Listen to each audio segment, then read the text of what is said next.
ఏంటంటే చాలా జాగ్రత్తగా వినండి, ఆత్మస్వరూపిగా దేవుడు చేశాడు. ఆమేన్. సంఘం అంతా చెప్పండి, ఆమేన్. ఎలా చేశాడమ్మా? ఆత్మ స్వరూప్యములో దేవుడు నరుణ్ణి చేశాడు. స్త్రీని గాను పురుషుని గాను నరుణ్ణి ఆత్మస్వరూపిగా దేవుడు 1వ అధ్యాయంలో చేశాడు. దేవుని పోలిక ఏంటి, దేవుని స్వరూప్యం ఏంటి అని మనం బైబిల్ అడిగితే బైబిల్ స్పష్టంగా చెప్తుంది, దేవుని ఆత్మ అగాధ జలముల మీద అల్లాడుచుండెను. దేవుడు ఎలా ఉన్నాడంట? ఆత్మస్వరూపిగా ఉన్నాడు. హల్లెలూయా. ఇప్పుడు నరుణ్ణి కూడా ఎలా చేశాడు ఆయన? సమరయ స్త్రీ దగ్గరికి వెళ్ళినప్పుడు యేసయ్య అన్నాడు, అమ్మా దేవుడు ఆత్మ కనుక ఆయన ఆరాధించువారు ఆత్మతోను సత్యముతో ఆరాధించాలన్నాడు ఆయన. ఆమేన్. హల్లెలూయా. ఇప్పుడు దేవుడు ఏ స్వరూపంలో ఉన్నాడు? ఆత్మస్వరూపిగా ఉన్నాడు ఆయన. ఇప్పుడు నరుణ్ణి ఎలా చేశాడు ఆయన? ఆత్మస్వరూపిగా చేశాడు. దేవుని నామానికి మహిమ కలుగును గాక. ఈ ఆత్మ చెట్లను తాగలదా? పళ్ళు కోసుకొని తినగలదా? వస్తువులు పట్టుకోగలదా? ప్రియ దేవుని పిల్లరా, కాబట్టి 2వ అధ్యాయములో దేవుడు అంటున్నాడు, జ్ఞానాలను సేద్యపరచుటకు నరుడు లేకపోయాను. ఇప్పుడు డౌట్ రావచ్చు, 1వ అధ్యాయంలో దేవుడు నరుని చేశాడు కదా, 2వ అధ్యాయంలో నరుడు లేడంటున్నాడు ఏంటి? ప్రియ దేవుని పిల్లరా, ఇక్కడ మనం గమనించవలసింది ఏంటంటే, 1వ అధ్యాయంలో దేవుడు నరుణ్ణి సృష్టించాడు ఆయన. ఆమేన్. సృష్టించడం అంటే ఏంటంటే మాట పలకగానే ఉనికిలోనికి వచ్చుట. దేవుని నామానికి మహిమ కలుగును గాక. ఇది ఇక్కడ పెట్టామా సృష్టించామా? చెప్పాలి, సంఘం అంతా చెప్పాలి. పెట్టాం కదా. సృష్టించడం అంటే ఏంటో తెలుసా? అక్కడ బాటిల్ లేదు, బాటిల్ అక్కడ కలుగును గాక అనగానే బాటిల్ వెంటనే అక్కడికి వచ్చేయాలి. ఇక్కడ ఎవరేం చేయగలరా? ఎవరూ చేయలేము. బాటిల్ మనం పెట్టాం కానీ సృష్టించాలి దీన్ని. హల్లెలూయా. దేవుడు ప్రతి దానిని కూడా ఈ ప్రపంచంలో సృష్టించాడు ఆయన. ఆమేన్. మాట పలికిన వెంటనే అది ఉనికిలోనికి వచ్చింది. ఈ శక్తి కేవలము దేవునికే ఉంటుంది. ఆమేన్. హల్లెలూయా. సృజనాత్మకమైన శక్తి. ఆమేన్. Creative power. ఆ సృజనాత్మకమైన శక్తి దేవునికి మాత్రమే ఉంటుంది. కలుగును గాక అనగానే వెంటనే ఉనికిలోకి వస్తుంది. ఏమీ లేని చోట అన్నిటినీ ఉన్నట్టుగా చేయగలిగిన వాడే దేవుడు. హల్లెలూయా. శూన్యములో ఏమీ లేని చోట సమస్తాన్ని ఉనికిలోనికి తీసుకురాగలిగిన వాడే దేవుడు అని మీకు తెలియజేస్తున్నా. హల్లెలూయా. గాడ్ అనగా జీ జనరేటర్, ఓ ఆపరేటర్, డి డిస్ట్రాయర్. ప్రియ దేవుని పిల్లరా, జనరేటర్ అనగా ఉత్పత్తి చేయగలిగిన వాడు. హల్లెలూయా. ఆపరేటర్ అనగా నియంత్రించగలిగిన వాడు. డిస్ట్రాయర్ అనగా నాశనము కూడా చేయగలిగిన వాడు. హల్లెలూయా. అన్నిటినీ ఉనికిలోనికి తెచ్చేస్తాడు. నిమిషంలో అన్నిటినీ మాయం కూడా చేస్తాడు. ఆయనే దేవుడు. దేవుని నామానికి మహిమ కలుగును గాక. ప్రియ దేవుని పిల్లరా, మనం చూస్తున్న ఈ సృష్టి ఏది కూడా దేవుడు కాదు. దేవుడు ఒక అదృశ్య స్వరూపి, ఆత్మస్వరూపి, వాక్యమై ఉన్నవాడు ఆయన. ప్రియ దేవుని పిల్లరా, ఆ దేవుడంట ఈ సమస్త సృష్టిని ఎవరి కోసం చేశాడంటే నరులమైన మన కోసం చేశాడు. అయితే ఆత్మస్వరూపిగా దేవుడు 1వ అధ్యాయంలో నరుని సృష్టించాడు. ఈ రోజున ఇక్కడ కూర్చున్న వారందరిలో కూడా ఆత్మలు ఉన్నాయా? చెప్పాలి. నాలో ఆత్మ ఉంది పాస్టర్ గారు అన్న వాళ్ళు కుడి చేయి పైకి ఎత్తండి. లేదన్న వాళ్ళు మాత్రం ఇక చేతులు ఎత్తడానికి కూడా ఉండవు. చేతులు ఆత్మ ఉంటేనే చేయలేసిద్ది. ఆత్మ లేకపోతే చేతులు లేగవు, ముఖంలో నవ్వు కూడా రాదు.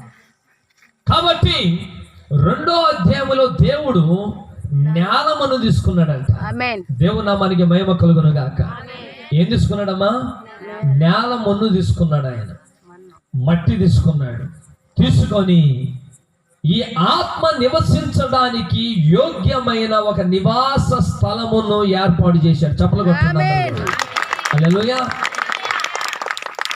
మీ పిల్లలందరి కోసం మీరు ఎలా అయితే ఇల్లు కట్టి పెడతారో, నేను చచ్చిపోయినా కూడా నా కొడుకు నా ఇంట్లో ఉండాలని, అవునా కదా? దేవుడు కూడా అంటే తన పిల్లలు, ఆత్మస్వరూపులైన తన పిల్లలు నివసించడానికి మట్టి శరీరాన్ని తయారు చేశాడు. దేవుని నామానికి మహిమ కలుగును గాక. ప్రియ దేవుని పిల్లరా, ఆ మట్టి శరీరములోనికి ఎప్పుడైతే సృష్టించబడిన ఆత్మ 1వ అధ్యాయములో తన పోలికలో సృష్టించిన ఆత్మనంట ఈ మట్టి గృహములోనికి ఆయన అని ఊదాడంట. దేవుని నామానికి మహిమ కలుగును గాక. ఎప్పుడైతే మట్టి శరీరములోనికి ఆత్మ ప్రవేశించిందో మానవుడు ఇక్కడ కదలడం ప్రారంభించాడు. దేవుని నామానికి మహిమ కలుగును గాక. యాపిల్కాయ కోసుకుంటున్నాడు, తింటున్నాడు, నీళ్లు తీసుకుంటున్నాడు, తాగుతున్నాడు, సమస్త సృష్టిని అనుభవిస్తా ఉన్నాడు. దేవుని నామానికి మహిమ కలుగును గాక.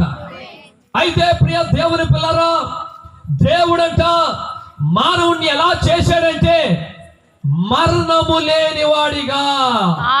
కొట్టండి అందరూ కూడా. ఎలా చేశాడండి? మరణము లేని వాడిగా. ఆమేన్.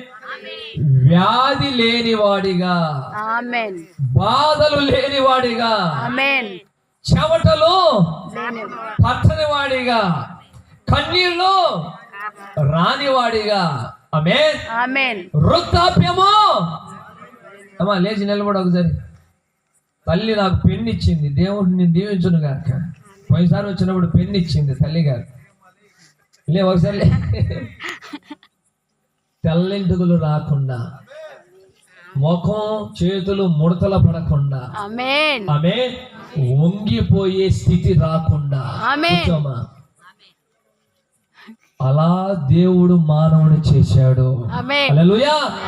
మానవుడిని దేవుడు చేసినప్పుడంట మానవుడికి చెప్పలేదు ఆయన, నీకు బాగలేకపోతే హాస్పిటల్ కట్టేస్తున్నా, డాక్టర్ దగ్గరికి వెళ్ళు, నీకు మెడిసిన్ రాసిస్తాడు అని దేవుడు ఆదాముతో చెప్పలేదు. నీ గొడవలు వస్తే, నెమ్మది లేకుండా ఉంటే, భార్య భర్తలు గొడవలు ఆడుకుంటే మీకోసం పోలీస్ స్టేషన్లో కోర్టులు కట్టిస్తా, వెళ్ళండి అని చెప్పలేదు ఆయన. ఆమేన్. ఒకవేళ మీరు చచ్చిపోతే మీ గ్రామంలో సమాధుల దొడ్డి ఏర్పాటు చేస్తాను, ఆ సమాధుల దొడ్డిలో మీరు పాదేసుకోండి, శవాలను తీసుకెళ్ళి ఆయన దేవుడు చెప్పలా. ఏం చెప్పాడు దేవుడు? ఆమేన్. నేను ఎలా అయితే నిత్యుడునో, దేవుని నామానికి మహిమ కలుగును గాక, నేను ఎలా అయితే అమరుడునో, ఆమేన్, మరణము లేని వాడిగా ఎలా అయితే ఉన్నానో మీరు కూడా మరణము లేని వారే. హల్లెలూయా. మీకు కాలముతో సమయముతో సంబంధము లేదు, నిత్యము మీరు నా వలె బ్రతుకుతారు. హల్లెలూయా. ఎప్పుడు దాకా? నా చిత్తమును జరిగించిన వరకు. ఎప్పుడు దాకంట? దేవుని చిత్తాన్ని జరిగించినంత వరకేనంట. ఆమేన్. ప్రియ దేవుని పిల్లరా, నేను ఎన్నో మనసులో అనుకుని వచ్చా, పాస్టర్ గారు దేవుని చిత్తం అనగానే వెంటనే పరిశుద్ధాత్ముడు దేవుని చిత్తం నేను చెప్పమంటాడు. దేవుని చిత్తం అంటే ఈ రాత్రి మీరు తెలుసుకోవాలి, దేవుని చిత్తం అంటే మరేదో కాదు. Amen. The will of God. దేవుని చిత్తం అంటే నీ చేతిలో ఉన్న దేవుని వాక్యమే. ఎంతమంది దగ్గర బైబిల్ ఉంది? కుడి చేతుల పైకెత్తి చూపించండి. ఆమేన్. దేవుని నామానికి మహిమ కలుగును గాక. హల్లెలూయా. ఇప్పుడు నీ చేతులు ఏముంది? బైబిల్. దేవుని చిత్తం ఉంది. ఆమేన్. దేవుని ఆలోచన ఉంది. ఆమేన్. దేవుని బోధ ఉంది. దేవుని మాటలు ఉన్నాయి. దేవుని వాక్యం ఉన్నది. ఆమేన్. హల్లెలూయా. హల్లెలూయా. రేపు దీన్ని ముగిద్దాం. ప్రియ దేవుని పిల్లరా, అయితే ఆదాము అవ్వతో ఆయన చెప్పాడు, ఆదాము యొక్క పక్కనెముక నుండి స్త్రీని తయారు చేసి మరి ఇద్దరును కూడా ఆయన కలిపి మీరిద్దరు దంపతులు ఈ ఏదైనా తోటలో చాలా ఉల్లాసంతమైన జీవితాన్ని జీవించండి. మీకు కలతలు లేవు, బాధలు లేవు, తలనొప్పి కూడా లేదన్నోళ్ళు చేయబోగెత్తండమ్మా. నాకు అసలు ఏ రోగం లేదయ్యా పాస్టర్ గారు.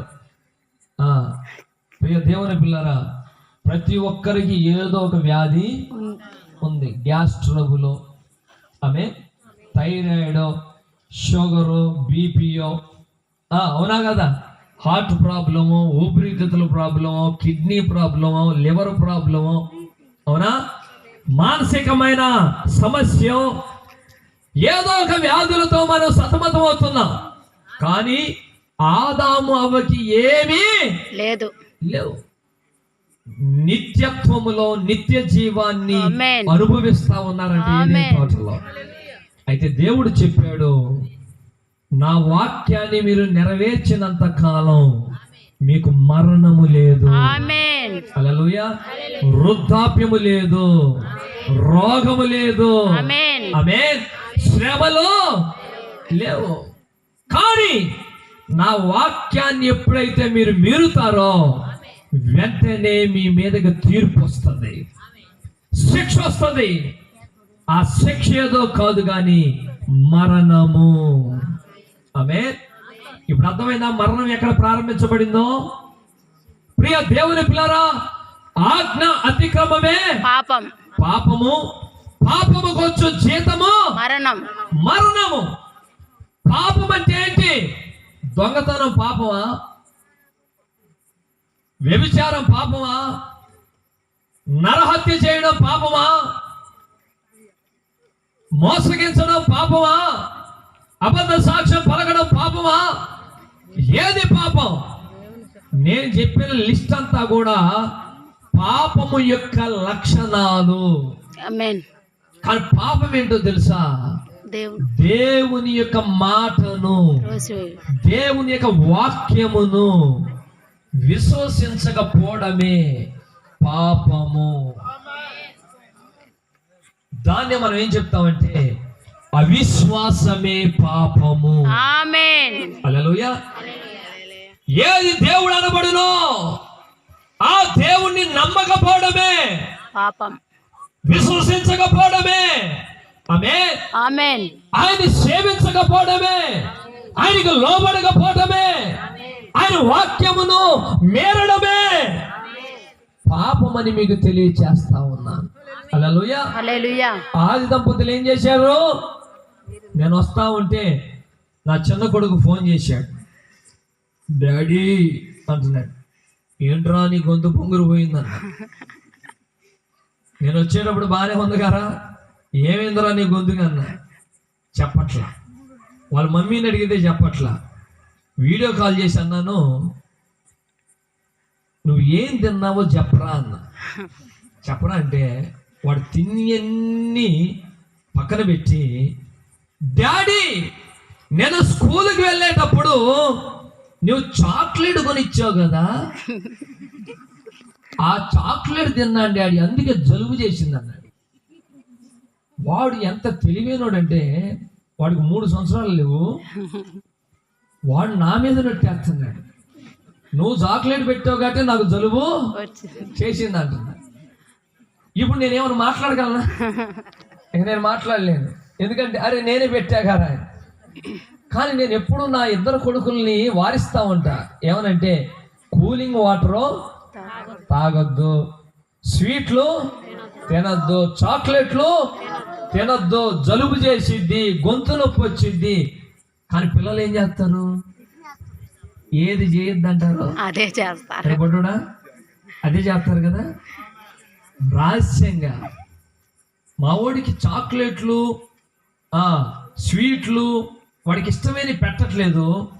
మొన్న రాత్రి ఏం చేశాడంటే ఎవరికి తెలియకుండా వంట రూమ్లోకి వెళ్ళిపోయి ఉప్పు తెల్లగా ఉంటుంది కదా, పంచదార అనుకొని ఎంత ఉప్పు నోట్లు వేసుకున్నాడు. వేసుకొని కర నవ్వులతో వస్తున్నాడు. వాళ్ళమ్మ చూసి ఏం వేసుకున్నారు నోట్లో అని అంటున్నాడు. వాడు నోరు తెరిచే లోపలనే వాడికి పెద్ద వాంతి అయిపోయింది. అంటే పిల్లలు మనం ఏదొద్దంటామో అదే చేస్తారు. అందుకే వారి జీవితాల్లో అనారోగ్య పాలవుతూ ఉంటారు. అలాగే దేవుని పిల్లలమైన మనమంతా కూడా ఆదాము అవ్వ కూడా దేవుడు ఏదైతే చేయొద్దన్నాడో అదే చేశారు. వెంటనే వారి మీదకి ఏమొచ్చిందో తెలుసా? శిక్ష వచ్చింది. శిక్ష ఎంతో తెలుసా? మరణము. ప్రియ దేవుని పిల్లరా, దేవుడంట పరలోకములో సింహాసనంలో కూర్చొని ఉన్నాడంట. ఏమా కూర్చుంటావా? వెళ్తావా? సరే, మంచిది. కూర్చోమా, కూర్చోమన్నా. వెళ్తావా? కూర్చో కూర్చో, పర్లా, కూర్చోమ్మా. సరే రారా బొడ్డా, ఎందుకంటే అందరూ డిస్టర్బెన్స్ చేస్తాడు. కూర్చుంటే మా నాన్నమ్మ దగ్గర కూర్చోపో. ప్రియ దేవుని పిల్లరా, అయితే ఆదాము అవ్వ దేవుడు ఏది చెయ్యొద్దన్నాడో మరి అది చేసిన వెంటనే వారి మీదకి శిక్ష రావాలి. దేవుడంట సింహాసనంలో కూర్చున్నాడంట. జాగ్రత్త వినండి కొద్ది మాటలు. సింహాసనంలో కూర్చున్నాడంట. వెంటనే ఎప్పుడైతే ఆదాము అవ్వ దేవుడు చేయవద్దన్న పనిని చేశారో, వాక్యపు గీతను దాటారో, దేవుని మాటను మీరారో, వెంటనే వారి జీవితంలోనికి పాపము ప్రవేశించింది. పాపము లేనంత వరకు మన జీవితాలు, మన ముఖాలు వెలుగుతా ఉంటాయి. ఎలా ఉంటాయమ్మా? వెలుగుతా ఉంటాయి. పాపం అంటేనే చీకటి. ఎప్పుడైతే వారు పాపము చేశారో అప్పుడు దాకా చక్కగా చల్లటి గాలి వీస్తుందంట. ఇది నా 3వ ప్రసంగం ఈ రోజున. ఉదయం కనిగిరిలో చేశా, సాయంత్రం నెల్లూరులో ఒక ఆంటీ గారికి ఒక 40 నిమిషాలు వాక్యం చెప్పా వ్యక్తిగతంగా. మరలా ఇప్పుడు మీ దగ్గరకు వచ్చా కాబట్టి మీరు చాలా జాగ్రత్తగా ఉన్నారు. ఓకేనా? నేను ఇంచుమించు ఈ రోజున 600 కిలోమీటర్లు ప్రయాణం చేశా. అర్థమైందా? కాబట్టి చాలా జాగ్రత్తగా అటు ఇటు చూడమాక. ప్రియ దేవుని పిల్లరా, ఎప్పుడైతే పాపం వచ్చిందో వారి జీవితంలోనికి చెట్లలో వస్తున్న ఆ చల్లటి గాలి ఆగిపోయిందంట. సూర్యుడు మబ్బుల మధ్యలోనికి వెళ్ళిపోయాడంట. చీకటి వాతావరణం అలుముకుందంట.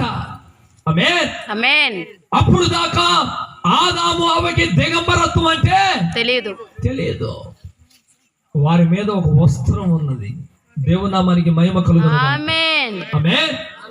ఎప్పుడైతే పాపము వారి జీవితంలోకి వచ్చిందో మరణ భయము పట్టుకుంది. ఏ భయం అమ్మా? మరణం. నాకు మరణ భయం లేదన్నోళ్ళు చేతులు ఎత్తండి. మానవుడికి మరణ భయం ఉంది. ఇది ఆదాముకి గుండె తేడా ఎంతమందికి ఉంటుంది? ఇక్కడ టెన్షన్. చాలా మంది ప్రార్థన చేయించుకుంటూ వస్తారు. పాస్టర్ గారు నాకు టెన్షన్గా ఉంటుంది, గుండె దడ, బీపీ ఉన్న వాళ్ళందరికీ ఉంటుంది. చాలా మందికి థైరాయిడ్ ఉన్న వాళ్ళకి కూడా ఉంటుంది గుండె దడ.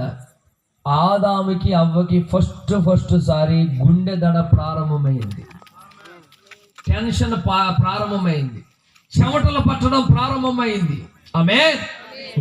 షివరింగ్, వణకడం ఫస్ట్ సారి ఆదాము అవ్వకి ప్రారంభమైంది.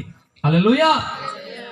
ఎప్పుడైతే ఏదేను తోట చీకటైపోయిందో ఇక ఆదాముకి ఏ నిరీక్షణ లేదు, అవ్వకి ఏ నిరీక్షణ లేదు. ఇక దేవుడు వస్తే మమ్మల్ని చంపేస్తాడు, ఆయన మాటను మీరాం, తీర్పు మా మీదకి వస్తుంది, శిక్ష మా మీదకి వస్తుంది, ఇక మరణమే శరణం అని వాళ్ళు వణుకుతున్నారంట. ఆ సమయంలో దేవదూతలు ఈ సమాచారాన్ని దేవునికి చేరవేశారు. తండ్రి, నీ పిల్లలు పడిపోయారయ్యా, నీ పిల్లల పాపములో పడిపోయారు. ఆమేన్. మరణ భయముతో వణుకుతున్నారు అని చెప్పగానే సింహాసనంలో కూర్చున్న తండ్రి ఆమేన్ లేచి నిలబడ్డాడంట. వెంటనే ఆమేన్. వెంటనే నా సింహాసనాన్ని ఏదేను తోటకి తీసుకువెళ్ళండి. ఆమేన్. ఏదేను తోటలో తీర్పు సింహాసనం పెట్టబడింది మొట్టమొదటిగా. దేవుని నామానికి మహిమ కలుగును గాక. ఈ సింహాసనము పరలోకములో ఉండవలసిన సింహాసనము ఆమేన్ ఇప్పుడు ఏదేను తోటలోకి వచ్చిందంట. ఆమేన్. ప్రియ దేవుని పిల్లరా, ప్రారంభము నుండి దేవుడే మానవుని వెతుకుతున్నాడు, కానీ మానవుడు దేవుని వెతకలేదు. హల్లెలూయా. నా బాటిల్ ఏది ఇక్కడ బ్రదరు? నా బాటిల్ ఇస్తున్నా, సంతోషం లేదు.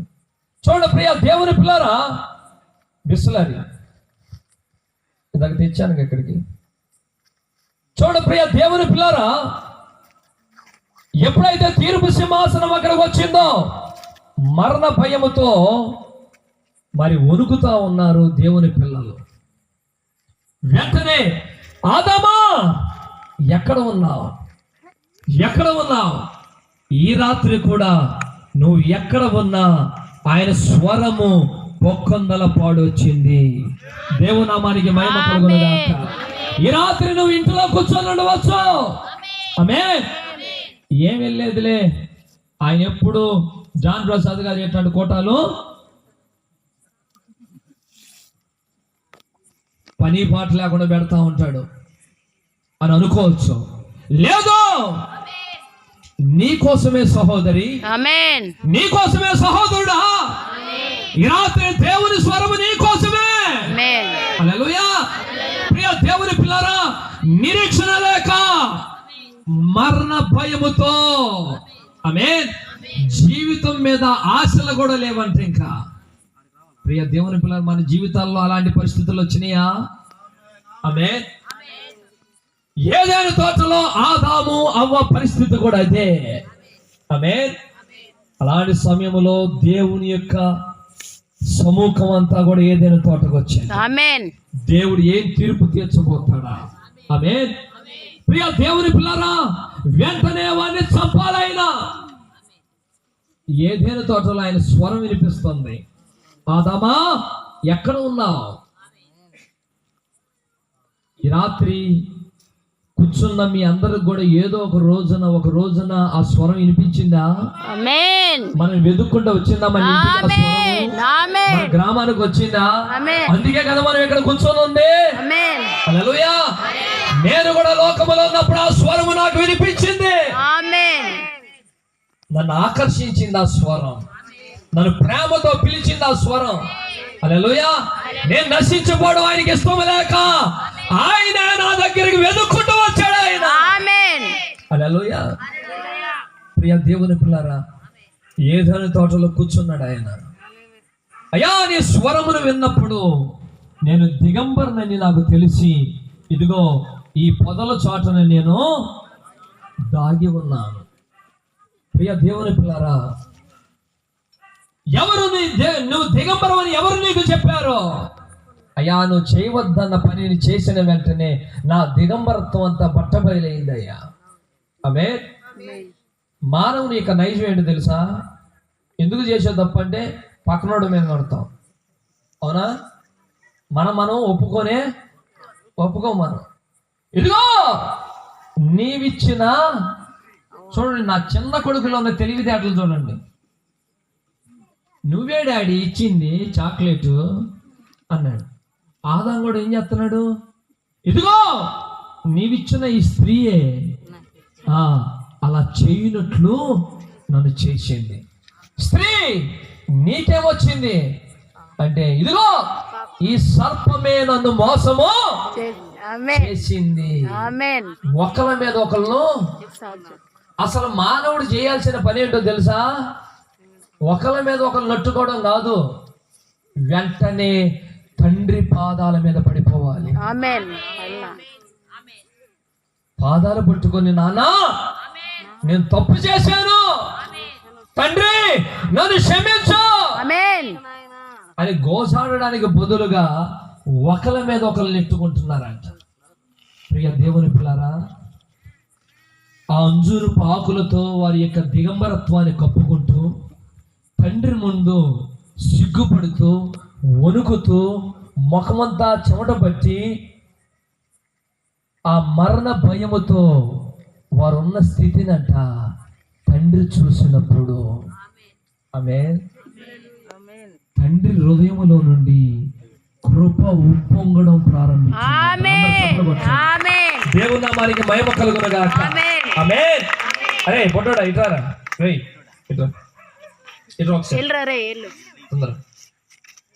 ఎప్పుడైతే తన కుమారుడు తన ఎదుట సిగ్గుపడతా ఏమీ తెలియని అమాయకత్వంతో ఆమేన్ నిలబడి భయపడతా కలవరంతో ఉన్నాడు, తండ్రి హృదయములో వీడిని సావగొట్టాలి అని లగవలేదు ఆయన. వీడు జుట్టు పట్టుకొని ఇక్కడ లాగి ఈసిరి వేయాలని తండ్రి అనుకోలేదు. వాడి దీన పరిస్థితి చూసి తండ్రి ఒక మెట్టు దిగి వచ్చి, దేవుని నామానికి మహిమ కలుగునుగా, పాపి అయినా మానవుడిని ఇలా పట్టుకొని ఇక మీరు ఏదైనా తోటలో ఉండడానికి అవకాశము లేదు, నీ భార్యను తీసుకొని నువ్వు బయటికి వెళ్ళిపో అన్నాడు ఆయన. అప్పుడు బొడ్డోడు భార్యను తీసుకొని చెయ్యేసుకొని వెళ్ళిపోతున్నాడంట. వెళ్ళిపోతుంటే ఆదాము మనసులో తండ్రి ప్రేమ గుర్తొస్తా ఉంది. రోజు సాయంత్రం పూట మా నాన్న వచ్చి ఒక తొడ మీద నన్ను కూర్చోబెట్టుకొని ఒక తొడ మీద అవ్వను కూర్చోబెట్టుకొని ఆయన చెప్పిన ఆ తీపి కబుర్లు, ఆ జ్ఞాపకాలు ఆ సముద్రం వైపు తీసుకెళ్ళి, అదమా ఈ సముద్రం ఎవరి కోసమో తెలుసా? నీకోసమే.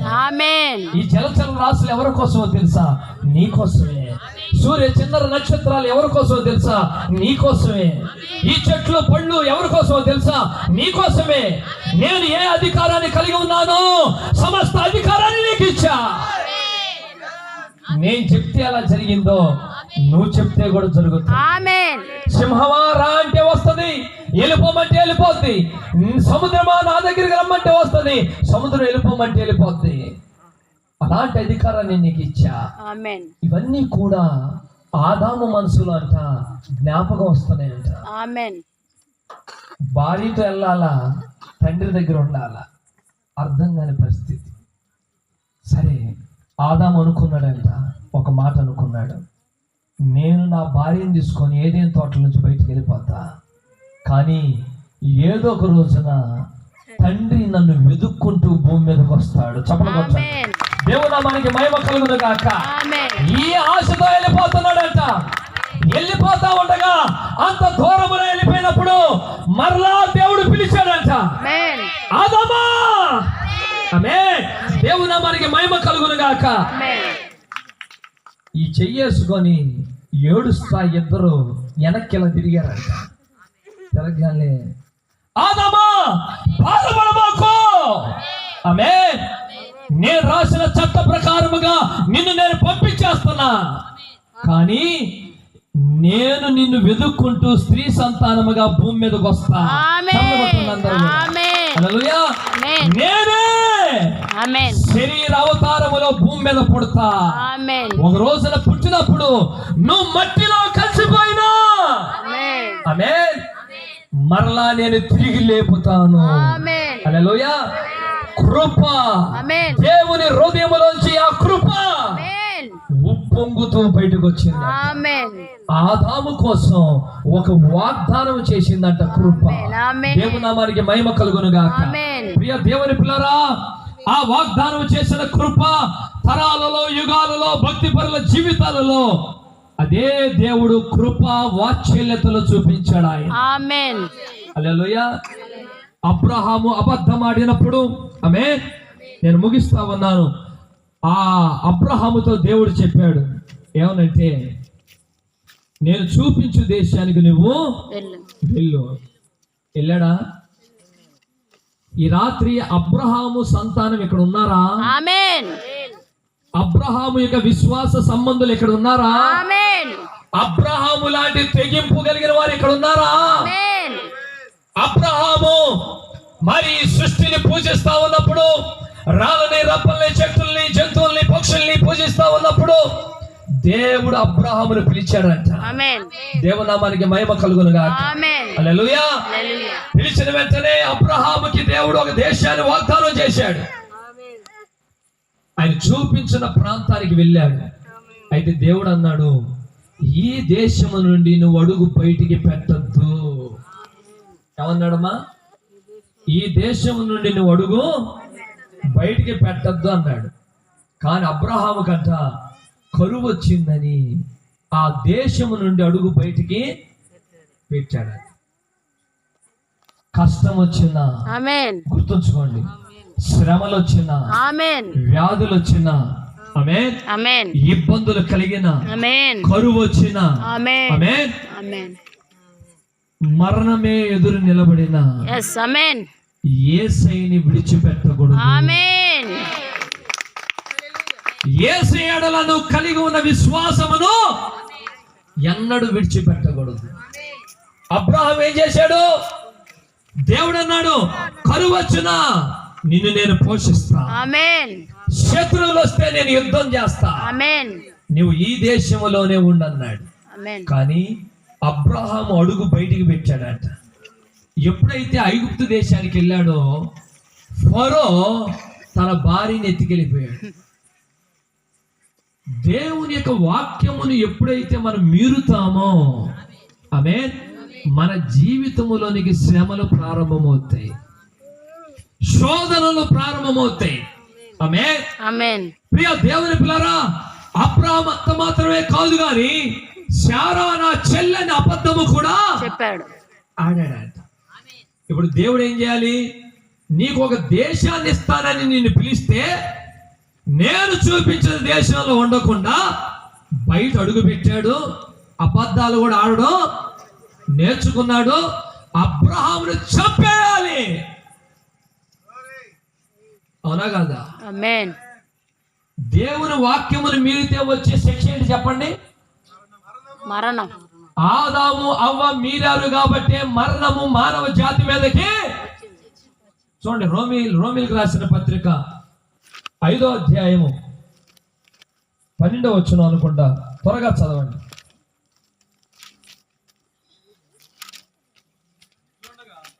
ఇట్లుండగా ఒక మనిషిని ద్వారా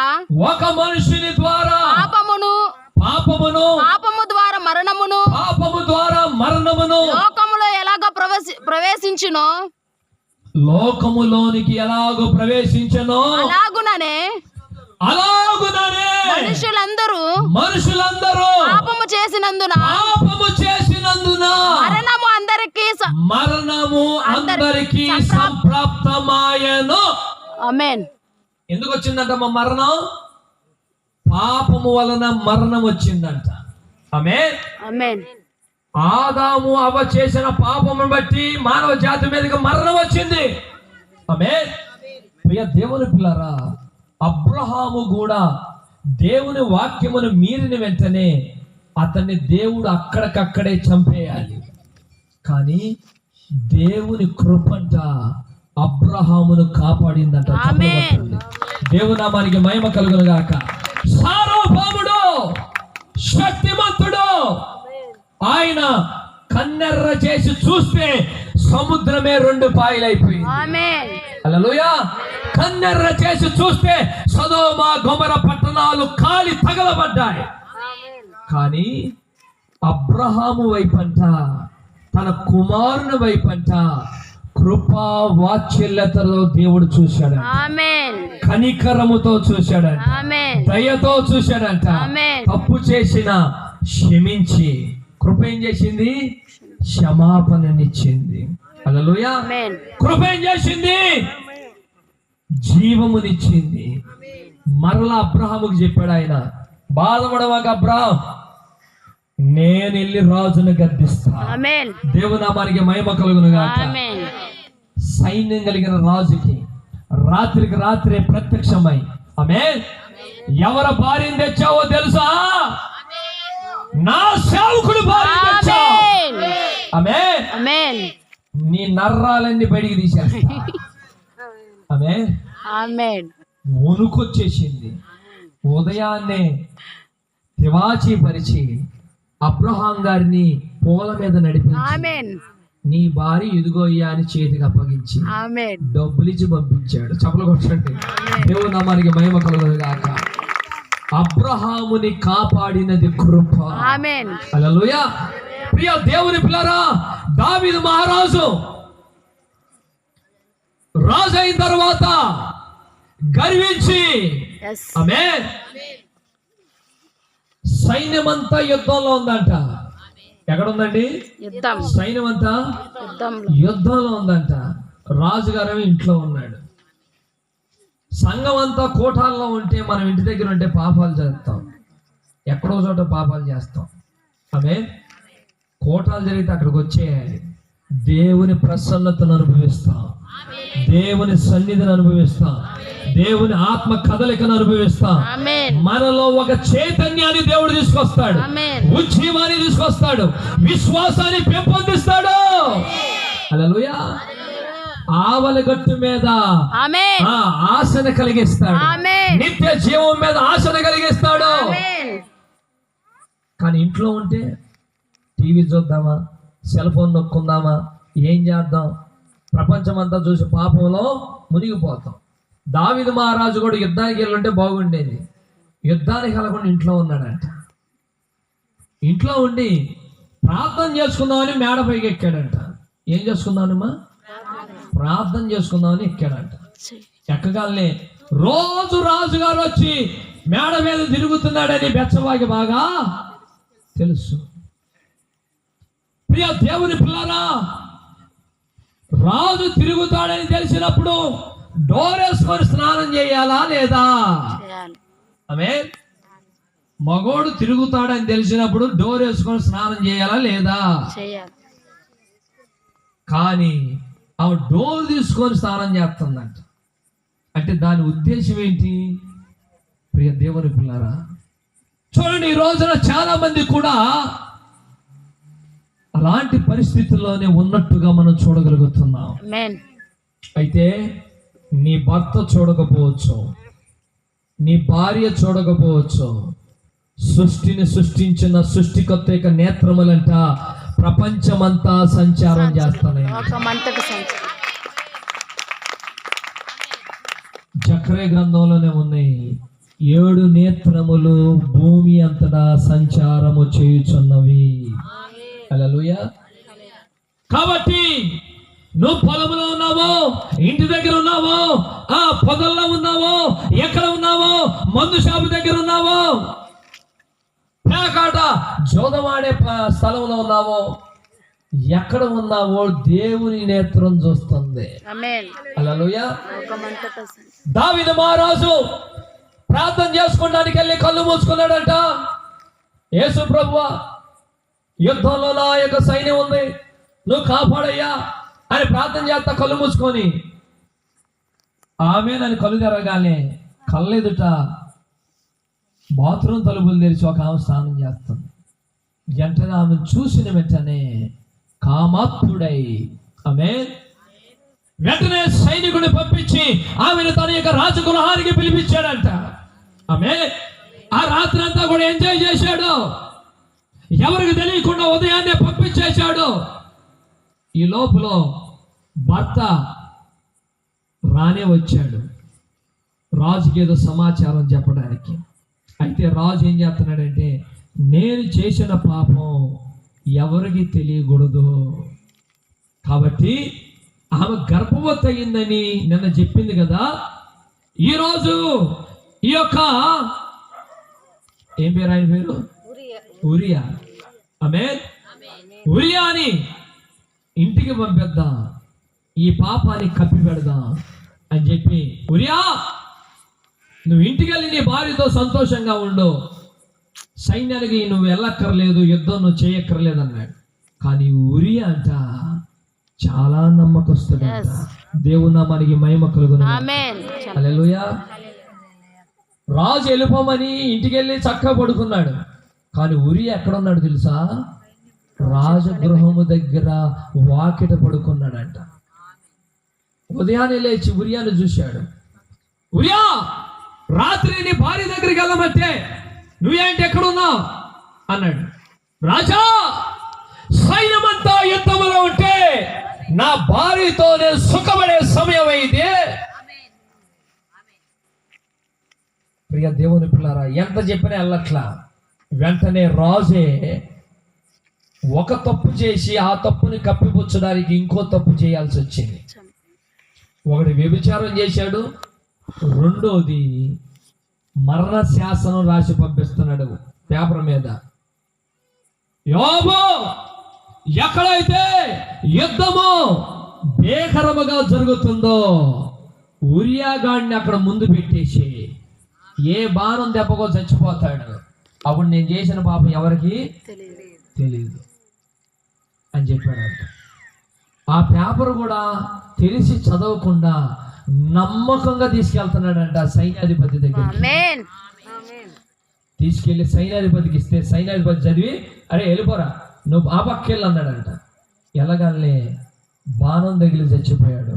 ఈ వార్త దావీదుకి తెలిసింది. ఉరియా చచ్చిపోయాడు. అప్పుడు వెంటనే కుర్చీలో, అమ్మయ్యా ఇంకెవడికి తెలియదురా నేను చేసిన పాపం అని విశ్రాంతి తీసుకుంటున్నాడు. ఆ సమయంలో ఇంటిలో ఉన్న నాతాను ప్రవక్తకి దేవుని వాక్యము ప్రత్యక్షమైంది. హల్లెలూయా. నీవు దావీదు యొద్దకు వెళ్ళు. ఆమేన్. వెంటనే నాతాను ప్రవక్త దావీదు దగ్గరికి వెళ్ళాడు. దావీదుకి ప్రవక్తలంటే ఎంతో గౌరవం. నాతాను రాగానే, దైవజనుడా నీకు శోభము కలుగును గాక. వెంటనే దావీదును కూడా, మంచిది మంచిది, ఓకే ఓకే, కూర్చో కూర్చో, సింహాసనంలో కూర్చున్నాడు. కూర్చోగానే వెంటనే నాతాను అంటున్నాడు, రాజా మన దేశంలో ఒక అన్యాయం జరిగింది రాజా. ఏం జరిగింది? నేనుండగా నా దేశంలో అన్యాయమా? ఎవడు చేశాడు అన్యాయం? రాజా, మన దేశంలో ఒకడికి 500 గొర్రెలు ఉన్నాయి. అవునా? ఇంకోడికి ఒకే ఒక గొర్రె ఉంది. అయితే ఏమైంది? అయ్యా 500 గొర్రెలు ఉన్నోడి ఇంటికి బంధువులు వచ్చారయ్యా. ఎవరు వచ్చారంటమ్మా? బంధువులు వచ్చారు. అయితే 500 గొర్రెలు ఉన్నాడు. 500 గొర్రెల్లో ఒక్క గొర్రెను వధించి భోజనం చేయక ఒక్క గొర్రెని అల్లారు ముద్దుగా పెంచుకుంటున్నాడు ఒక ఆయన. నోటికంట అన్నం ముద్దలు కూడా తినిపెడుతున్నాడంట ఆ గొర్రె పిల్లకి. అయితే వాడి చేతుల నుండి ఆ గొర్రెను లాక్కొని వచ్చి విందు చేశాడు రాజా అన్నాడంట. వెంటనే కూర్చున్నోడికి 200 బీపీ వచ్చిందంట. వచ్చి లేచే, ఎవడు వాడు? నా దేశంలో అట్లాంటి అన్యాయమైన కార్యం చేస్తున్నాడు ఎవడో, వాడు మరణానికి పాత్రుడు అని తనకు తానే తీర్పు తీర్చుకున్నాడంట. ఏమన్నాడు? వాడు మరణానికి పాత్రుడు. అప్పుడు నాతాను, దేవుని ప్రవక్తలు రాజులకి భయపడరు. ఆమేన్. యెహోవా ఇలాగూ సెలవిస్తున్నాడు రాజా, అది నీవే. ఏమన్నాడు? అది నీవే. వెంటనే దావీదు యొక్క పాపము బట్ట బయలైందంట. అరే, 4వ కంటికి కూడా తెలియకుండా, 3వ కంటికి కూడా తెలియకుండా, 5వ కంటికి కూడా తెలియకుండా గోడలకున్న చెవులకు కూడా వినపడకుండా నేను చేసిన పాపం అని ప్రవక్తకి ఎలాగ తెలిసింది? ప్రియ దేవుని పిల్లరా, దావీదు చేసిన గొప్ప విషయం ఏంటో తెలుసా? వెంటనే అక్కడే మోకాళ్ళ మీద పడిపోయాడు. దేవునామాని మహిమ కలుగునుగా. పడిపోయి పశ్చాత్తాపపడుతున్నాడు. ఆమేన్. 51వ కీర్తన రాస్తున్నాడు. ఆమేన్. దేవా నీ కృప నాకు అనుగ్రహించయ్యా. దేవునామానికి మహిమ కలుగునుగాక. ఒకసారి కీర్తనలు తీయండి అమ్మా, చదవండి, తీసుకుంటాం తొందరగా. నీ కృప చూపున నన్ను కరుణింపుము. మైక్ ఉందా? ఇదిగో మైక్, ఇదిగో మౌనిక.